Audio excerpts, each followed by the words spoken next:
पीछे देख रहे चिनाब ब्रिज इंजीनियरिंग के किसी चमत्कार से कम नहीं है।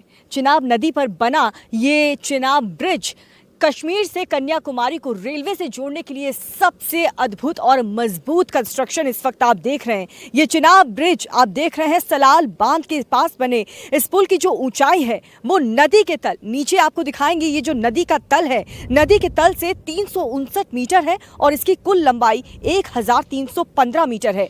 बड़े से बड़े भूकंप का इस ब्रिज पर कोई असर नहीं होगा और ये 266 किलोमीटर प्रति घंटे की रफ्तार से जो तूफानी हवाएं यहाँ पर चलेंगी अलग अलग मौसम में, उसका भी डटकर सामना कर पाएगी और उसका भी ये ब्रिज कुछ बिगाड़ नहीं पाएगी। आपको ये जानकर भी हैरानी होगी कि इस ब्रिज को बनाने में करीब 27,000 टन से भी ज्यादा स्टील का इस्तेमाल किया गया है। यानी कि एफएल टावर में जितनी मात्रा में, जितनी संख्या में स्टील का इस्तेमाल किया गया था उससे तकरीबन 3 गुना ज्यादा। ब्रिज में 6 लाख से ज्यादा बोल्ट लगाए गए हैं।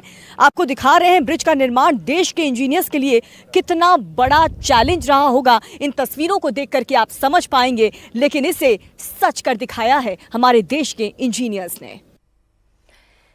इस वक्त मेरे सहयोगी देवेंद्र पराशर कटरा में ही मौजूद है, वहां लाइव वो तस्वीरें भी दिखाएंगे।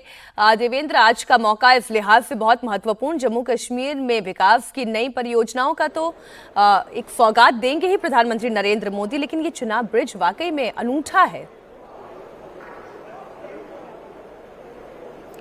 जी हाँ, बिल्कुल मीनाक्षी, इसमें कोई दो राय नहीं कि और दुनिया भर में इस बात को लेकर चर्चा हो रही है कि 2 दशक बाद अगर ये तैयार हुआ और चिनाब ब्रिज से, जैसा कि रिपोर्ट में हम लोग बता रहे थे कि एफएल टावर से भी ऊंचा, तो ये इसका संदर्भ कई मायनों में बहुत खास है। और सबसे बड़ा और खास संदर्भ आप ये देखें कि जम्मू और कश्मीर इन दोनों डिवीजन में जो हमेशा ही अलग अलग एक तरह से विभाजक रेखा जैसी खींची रहती थी, प्रधानमंत्री नरेंद्र मोदी ने जब से दिल्ली में गद्दी संभाली उसके बाद लगातार उनकी ये कोशिश रही कि इस विभाजक रेखा को खत्म किया जाए। उसके लिए कनेक्टिविटी के लिहाज से ये एक बड़ा कदम रेल ट्रैक के मार्फत से भी। लेकिन इससे बड़ी चीज ये होगी कि ऑपरेशन सिंदूर के बाद या पहलगाम के आतंकी हमले के बाद भारत और जम्मू कश्मीर कहीं से कुछ डिगा नहीं है। ये एक बड़ा मैसेज है इस लिहाज से कि पहलगाम हमला किया ही गया था इस लिहाज से कि जम्मू कश्मीर के जो डेमोक्रेटिक वैल्यूज हैं, जो डेमोक्रेटिक इंस्टीट्यूशन है, जो कि हाल के दिनों में लगातार स्थापित हुए, पिछले चुनाव में कोई हिंसा की घटना तक नहीं हुई, तो उसको चोट पहुंचाया जाए आतंकवादियों और पाकिस्तान के द्वारा। और दूसरी चीज कि डेवलपमेंट की रफ्तार को रोका जाए और उन दोनों को ही ठेंगा दिखाने के लिए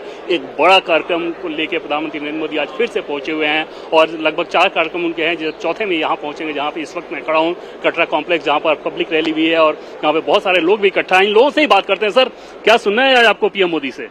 मोदी जी से सुनेंगे, आओ देश को आगे ले चले, आओ देश की इकानमी को आगे ले चले, आओ दुश्मनों को मुंह तोड़ जवाब दें। मोदी जी से हम सुनना चाहते हैं, कश्मीर से लेके कन्याकुमारी तक आज हमने देश को ट्रेन दे दी। मोदी जी से हम ये सुनना चाहते हैं, मोदी जी से ये सुनना चाहते हैं, कश्मीर में देखो कितनी डेवलपमेंट हो रही है और जो पीओजे के पाकिस्तान के पास है वहां पे देखो क्या है। उन लोगों को आह्वान करना चाहते हैं कि आप भी पाकिस्तान से बगावत कीजिए, आइए वापस अपने घर में। मोदी जी से ये सुनना चाहते हैं। ऑपरेशन सिंदूर में पाकिस्तान को जो सबक सिखाया गया है भारतीय सेना के द्वारा, कैसा लगा? बहुत ही अच्छा। वो हमने सुना था बुजुर्गों से कि 47 में लड़ाई हुई थी, हमने सुना था बुजुर्गों से कि 65 में लड़ाई हुई थी, हमने सुना था बुजुर्गों से 71 में लड़ाई हुई थी, लेकिन हमने देखा है आंखों से कि 2025 में लड़ाई हुई है। और लड़ाई ऐसी थी जैसे घर में दिवाली हो रही है। वहां से पाकिस्तान की मिसाइल आती थी जहां पे हवा में मर जाती थी, वहां से पाकिस्तान से ड्रोन आता था जहां पे हवा में खत्म हो जाता, वहां से पाकिस्तान का फाइटर जेट आता था जहां से हवा में मर जाता था। हमने देखा अपनी आंखों से कि मोदी जी का जो नेतृत्व है वो कितना कुशल नेतृत्व है। सर, पाकिस्तान की तरफ से जम्मू रीजन में ड्रोन मिसाइल कुछ भेजे गए, जैसा कि बता रहे थे, यहाँ से जो जवाब दिया गया उस माहौल में पीएम मोदी यहाँ पे आ रहे हैं, क्या सुनना होगा आपको? आंखों देखी है जी, हमने अपनी आंखों से देखा है। उस ड्रोन जो आते थे हवा में मार गिराती थी हमारी फोर्सेस, और पहली बार हमने अपनी आंखों से देखा है। काफी अच्छा है। इस सब में मोदी जी का कटरा में आना, वंदे भारत का उद्घाटन करना काफी हमें अच्छा लग रहा है। काफी खुशी है और काफी हर्ष है हमें इस बात। सर, क्या रिएक्शन है आपका पीएम मोदी को लेके? क्या उम्मीद है आज, क्या बोले?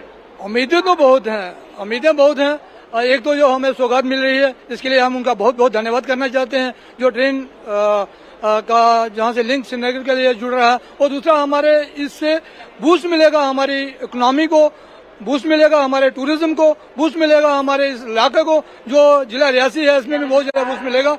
इसके लिए हम उनका बहुत बहुत धन्यवाद करना चाहते हैं। सर, क्या सोच रहा है जम्मू का युवा? जम्मू का युवा सोचता है मोदी जी हैं तो मुमकिन है।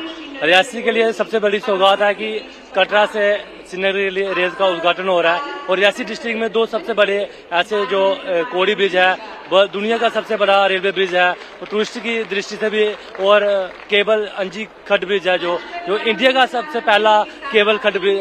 बहुत सारा इलाका था जहाँ के लोग ट्रेन पे चढ़े नहीं थे, ट्रेन को वीडियो में ही देखा था। अब वो खुशी हो रही है कि अपने घर भी स्टेशन पर। बिल्कुल पहाड़ी क्षेत्र है जो रियासी, आप देखा भी होगा कि ये सारा पहाड़ी क्षेत्र है, तो कभी जिंदगी में किसी ने सोचा नहीं था कि इन पहाड़ों पर भी रेल चलेगी। मोदी जी हैं तो मुमकिन